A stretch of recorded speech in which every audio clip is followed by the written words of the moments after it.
So here we're going to work through some sample calculations of using that single slit diffraction formula d sine theta equals n lambda, and we're going to see how to apply it in practice. Okay, so the first question here, it says light of wavelength 550 nanometers shines through a single slit and forms a diffraction pattern on the wall. A student measures an angle of 45 degrees between the center of the central maximum and the second order minimum, as shown in the diagram below. Use this information to calculate the width of the single slit. Okay, so remember, this is the formula we just talked about in the last video that we're going to apply, and we just have to make sure we understand the variables. This question is asking me to find d, right? The width of the slit. So I have to rearrange this equation. So d is equal to n lambda over sine theta. And now I just have to plug in the variables. So remember, in this diagram, that's my second order minimum. So n is equal to 2. And the wavelength is 550 nanometers. And the angle is 45 degrees. So let's go and plug that in. So d is equal to 2 times 550 times 10 to the minus 9 meters. Remember, a nanometer is 10 to the minus 9 meters, divided by sine of 45 degrees. All right, so now grab your calculators. We can do this together. And we're going to calculate. Let's see who does it first. All right, so 2 times 550 exponent minus 9 divided by 45 sine. Okay, remember sine should be in degrees, so make sure your calculator's in the appropriate dimensions.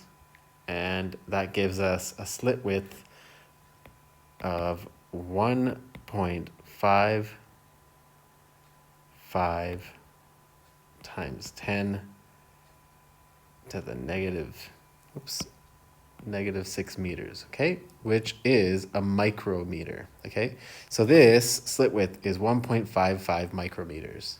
All right, next question. Calculate the angle at which a 2 micrometer wide slit produces its first minimum for 410 nanometer light. So again, this is the formula, d sine theta is equal to n lambda, and this question is asking us the angle. Okay, so let's rearrange this formula. So sine theta is equal to n lambda over d, and theta will then be sine minus 1 n lambda over d. Okay, so theta is equal to sine minus 1. Let's plug these variables in. The first minimum, so 1 times 410 times 10 to the minus 9 meters divided by d, which is 2 times 10 to the minus 6 meters. So let's calculate that angle. All right, grab your calculators.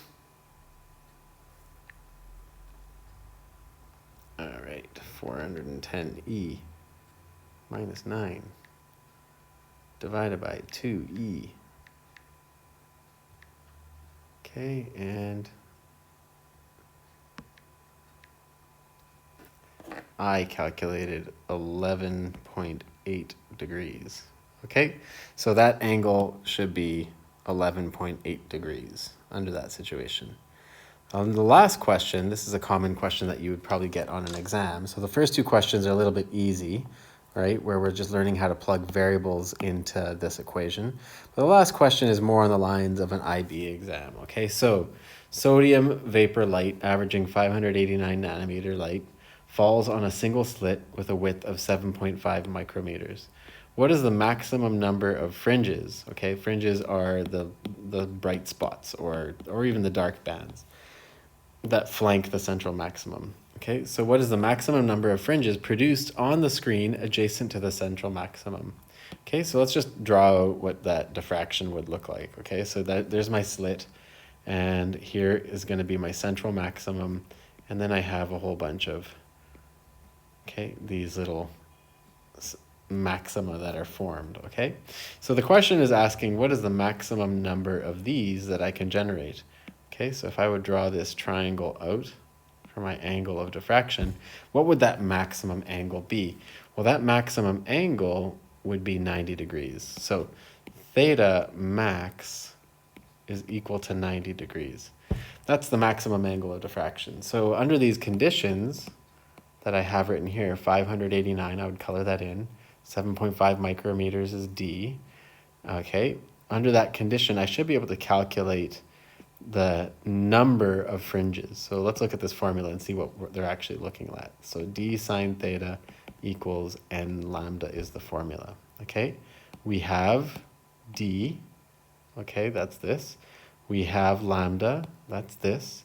We have theta, 90, which is this.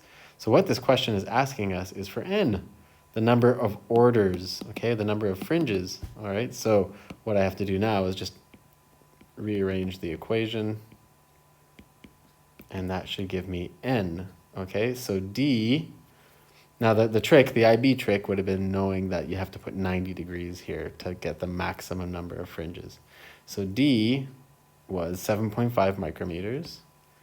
Okay, so 7.5 times 10 to the minus 6 meters times sine of 90 degrees divided by 589 times 10 to the minus 9 meters is going to be equal to N. So let's try to calculate that out.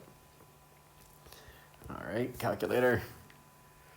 7.5 EE6 times 1, sine of 90 is 1, divided by 589 EE negative 9. Wow. So I got something like 12.7 is equal to N. So that'd be 12 dark spots, okay? So if I'm looking at this, I'd have 12 of these. Okay, so I would say I can have 12 dark fringes. It can't be 13 because that's not a full number. So I'd have a total of 12 dark fringes. And then in between those dark fringes would be the bright fringes. Okay, so you can then draw that out and count them up for yourself. But you'd have a number of 12.7 or 12 dark fringes.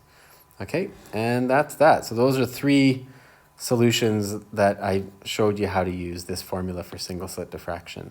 And common questions that you're going to have in test yourself questions is deriving this equation. So practice the derivation and do the worked example problems to get a feel for the types of questions you can get for single slit diffraction. All right,